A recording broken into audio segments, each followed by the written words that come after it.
आज हम भगवत गीता के 8वें अध्याय अक्षर ब्रह्म योग के दूसरे भाग यानी श्लोक 7 से 12 का अभ्यास करेंगे। इस खंड में भगवान श्री कृष्ण जीवन का बहुत दिव्य रहस्य बताते हैं जो साधक के लिए अमूल्य है। कल्पना कीजिए, अर्जुन युद्ध भूमि में खड़ा है। उसके सामने कर्तव्य और धर्म का प्रश्न है, परंतु भीतर उसका मन परम सत्य को जानने की प्यास से भरा है। इसी प्यास को शांत करते हुए श्री कृष्ण कहते हैं, स्मरण और कर्म का अद्भुत संतुलन। भगवान कहते हैं, सदैव मेरा स्मरण करते हुए युद्ध करो। अभ्यास का महत्व। निरंतर अभ्यास से ही मन परमात्मा में स्थिर होता है। परम पुरुष का ध्यान, वह कौन है, कैसा है और उसका ध्यान कैसे किया जाए। मृत्यु के समय की साधना। अंत समय का स्मरण क्यों महत्वपूर्ण है। वेद, ओमकार और ब्रह्मचर्य का योग जो साधक को परम पद तक पहुंचाते हैं। और अंतिम योग प्रक्रिया, इंद्रिय संयम, मन का स्थिरीकरण और प्राण का ऊर्ध्वगमन।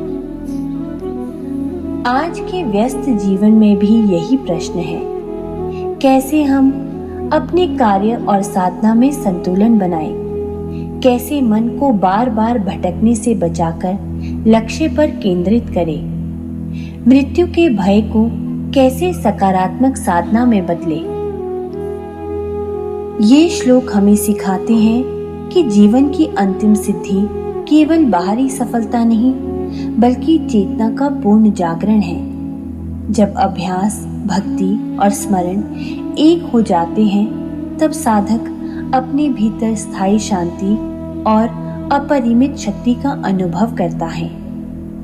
इन श्लोकों का श्रवण आपको देगा अभ्यास की महिमा का बोध, मृत्यु के भय से मुक्ति और जीवन को साधना में बदलने की युक्ति। आइए इस ज्ञान को केवल सुने नहीं बल्कि अपने जीवन का अंग बनाए। यही गीता का वास्तविक उद्देश्य है। तस्मात् सर्वेषु कालेषु मामनुस्मर युद्धयच्च मयि अर्पितमनो बुद्धिर् मामे वैश्यस्य संशयम्।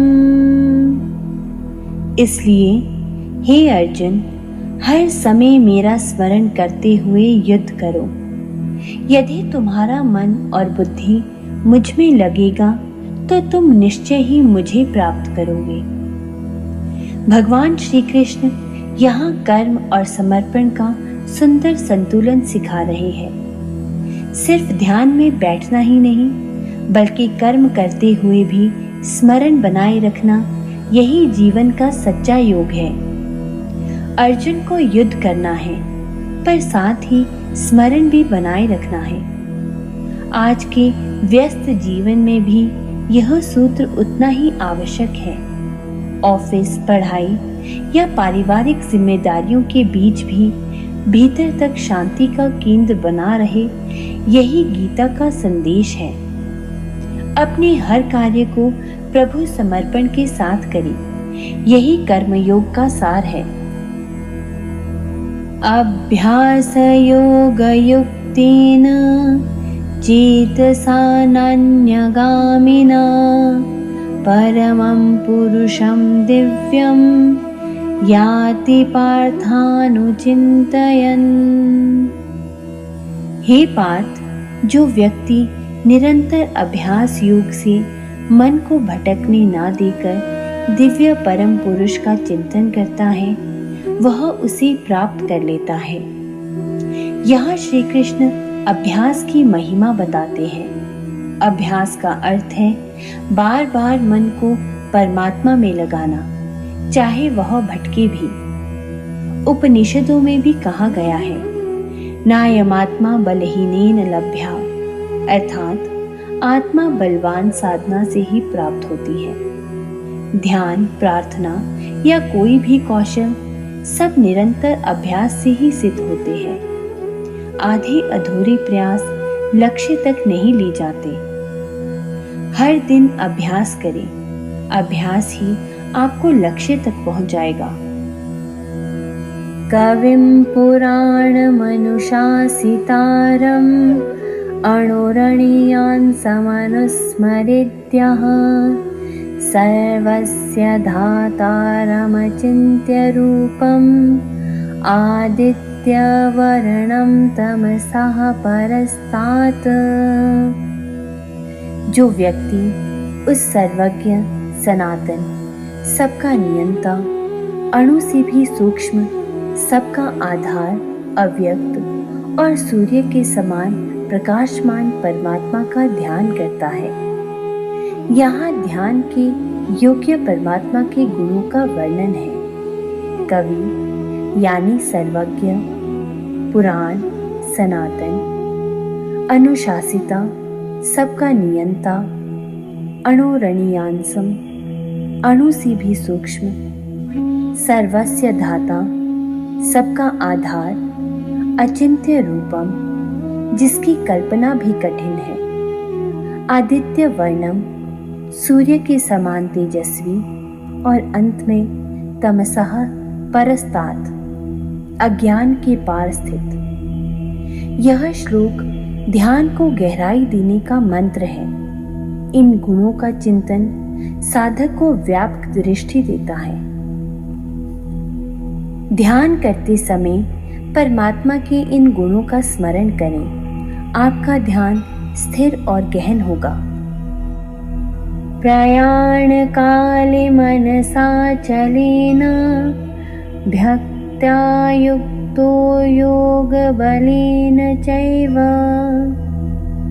भ्रुवोर्मध्ये प्राणमावेश्य सम्यक् सतं परं पुरुषमुपेति दिव्यम्। जो व्यक्ति मृत्यु के समय मन को अचल करके भक्ति और योग बल सहित प्राण को भ्रूमध्य में स्थिर कर परम पुरुष का ध्यान करता है, वह उसे प्राप्त कर लेता है। यहाँ मृत्यु के समय की चेतना का रहस्य बताया गया है। मन को अचल करना, भय और विकारों से मुक्त होना, भक्ति और योग बल, प्रेम और अभ्यास का संयोग, भ्रूमध्य में प्राण स्थिर करना, चेतना का सर्वोच्च केंद्र सक्रिय होना। यह प्रक्रिया केवल अंतिम समय की नहीं, बल्कि जीवन भर के अभ्यास से सहज बनती है। मृत्यु का क्षण वही प्राप्त कर सकता है जो जीवित रहते साधना करता है। हर दिन ध्यान और ओंकार जप का अभ्यास करें। यही अंतिम समय का संबल बनेगा। यदक्षरं वेद विदो वदन्ति विशन्ति यद्यतयो वितरागः यदि च छन्तो ब्रह्मचर्यं चरन्ति तते पद्मसंग्रहेण प्रवक्ष्ये। हे अर्जुन, जिस अविनाशी तत्व को वेद ज्ञानी लोग कहते हैं, जिसमें राग रहित साधक प्रवेश करते हैं और जिसकी प्राप्ति के लिए ब्रह्मचर्य का पालन किया जाता है, वह पद में संक्षेप में बताने वाला हूँ। भगवान उस परम धाम का संकेत देते हैं। वेद ज्ञानी, जिसे अक्षर ब्रह्म कहते हैं, वितराग साधक, राग द्वेष से मुक्त, जो उसमें लीन होते हैं, ब्रह्मचर्य का पालन, ऊर्जा, वाणी और विचारों का संयम, जिससे साधना सफल होती है। यह श्लोक बताते हैं कि मोक्ष का पथ केवल ज्ञान या भक्ति नहीं, बल्कि संयम, शुद्ध आचरण और एकाग्रता का संगम है। संयम, साधना और ज्ञान, इन तीनों का संतुलन ही जीवन को दिव्यता की ओर ले जाता है। सर्वद्वाराणि संयम्य मनोहृदि निरुध्य च मूर्ध्याधायात्मनः प्राणम् अस्थितो योगधारणा। सभी इंद्रियों को संयमित कर, मन को हृदय में स्थिर कर और प्राण को सिर के ऊपर में स्थापित कर योग धारणा में स्थित होना चाहिए। यहाँ अंतिम साधना की प्रक्रिया बताई गई है। इंद्रिय संयम यानी बाहर जाने वाली ऊर्जा को भीतर लाना, मन को हृदय में स्थित करना, आत्मचिंतन और शांत चित्त, प्राण को ब्रह्मरंध्रम में स्थापित करना, चेतना का सर्वोच्च बिंदु। यह कोई चमत्कारिक या अंधविश्वासी प्रक्रिया नहीं, बल्कि योग शास्त्र और उपनिषदों द्वारा प्रमाणित साधना पद्धति है, जिसमें मृत्यु भी ज्ञान में बदल जाती है। अपने अभ्यास में धीरे धीरे इंद्रिय संयम, ध्यान और प्राणायाम को शामिल करें। यही आपको स्थिरता और आंतरिक शक्ति देगी। आज के इन 6 श्लोकों में हमने जाना कि निरंतर स्मरण और अभ्यास से ही मन परमात्मा में स्थिर होता है। कर्म करते हुए भी ध्यान और भक्ति बनाए रखना ही सच्चा योग है। मृत्यु के समय की सजगता जीवन भर के अभ्यास पर निर्भर करती है।